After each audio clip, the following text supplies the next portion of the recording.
현대차 그룹이 서울 삼성동에 조성하는 GBC 주가진 현대차 그룹 정부가 도심항공 모빌리티 UAM 상용화 시한으로 2025년을 제시하고 특별법 제정 등 이를 위한 인프라 구축에 나선다. 2026년으로 예정된 현대차 GBC 글로벌 비즈니스 센터 준공식에서 개인 비행체 PAV가 날아다닐 가능성이 높아졌다.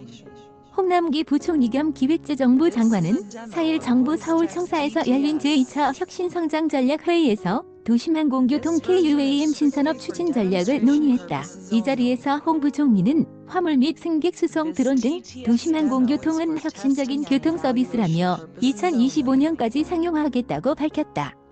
최근 우버, 보잉, 에어버스, 홍 부총리는 세계 시장 규모가 2040년까지 730조 원에 이를 것으로 예상된다며 먼저 상용화를 이루면 초기 시장의 주도권을 확보할 수 있을 것이라고 제시했다. 홍남기 경제부총리 겸 기획재정부 장관이 4일 오전 서울 종로구 세종대로 정부 서울청사에서 열린 혁신성장전략회의에서 모두 발언을 하고 있다. 사진 뉴스1. 이어 주요 내용에 대해서는 정부는 신속한 제도 시험 기반과 인프라를 지원하며 안전을 고려해 화물 운송을 먼저 시작하고 여객으로 확대할 것이라며 새 도심항공교통 시스템에 맞게 운송 라이센스, 보험 제도, 수익 배분 시스템 등을 설계해 공정한 산업 생태계가 조성되고 홍 부총리는 이 전략의 조속한 추진을 위해 UAM 특별법 제정을 추진하고 법 제정 전까지는 드론법을 활용해 규제 특례 등을 지원할 계획이라고 약속했다.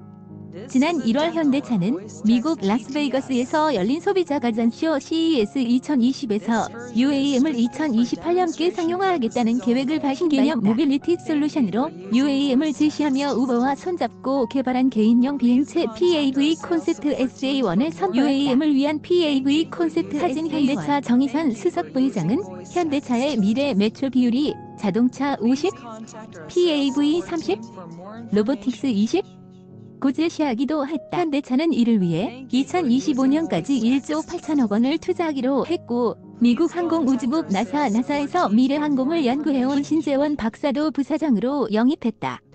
이날 혁신성장전략회의에는 신 부사장도 참석해 UAM 관련한 내용을 신 부사장은 UAM은 도심의 하늘을 열어 지상의 교통 혼잡으로부터 해방되고 궁극적으로 모든 시민이 경제적으로 이용할 수 있는 혁신적 모빌리티 솔루션이라며 민간의 기술 개발, 사업화 계획이 정부의 제도와 조화롭게 추진될 것으로 기대한다고 말했다.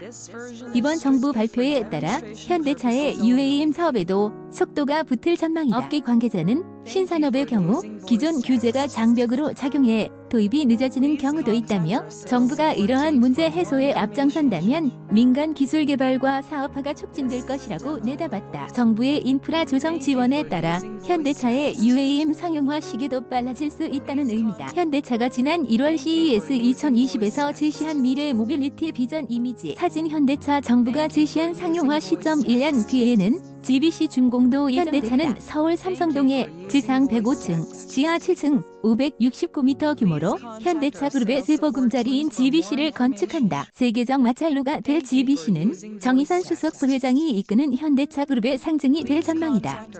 정부가 2025년을 상용화 목표로 세운 만큼 GBC 준공 시점에는 PAV 비행을 위한 인프라 조성이 완료될 전망이다. 1조 8천억 원에 달하는 현대차의 UAM 1차 투자가 마무리된 시점이기도 하다. GBC 준공식은 현대차가 미래 먹거리로 선점하겠다고 밝힌 UAM 사업의 실체를 공개하기 가장 적합한 무대다. 업계 관계자는 현대차의 UAM 시장 진출은 다소 늦은 감이 있다. 이미 110여 개 업체가 뛰어들었고 CES 2016에서는 유인 드론이 등장하기도 했다며 GBC 준공식에서 PAV 등 현대차가 개발한 UAM 성과물이 등장한다면 후발주자에서 선두주자로 거듭나기 위한 존재감을 갖출 수 있을 것이라고 내다봤다. 오세성 한경닷컴 기자 SESUNG @ 한경.com 기사 제보 및 보도자료 오픈 @ 한경.com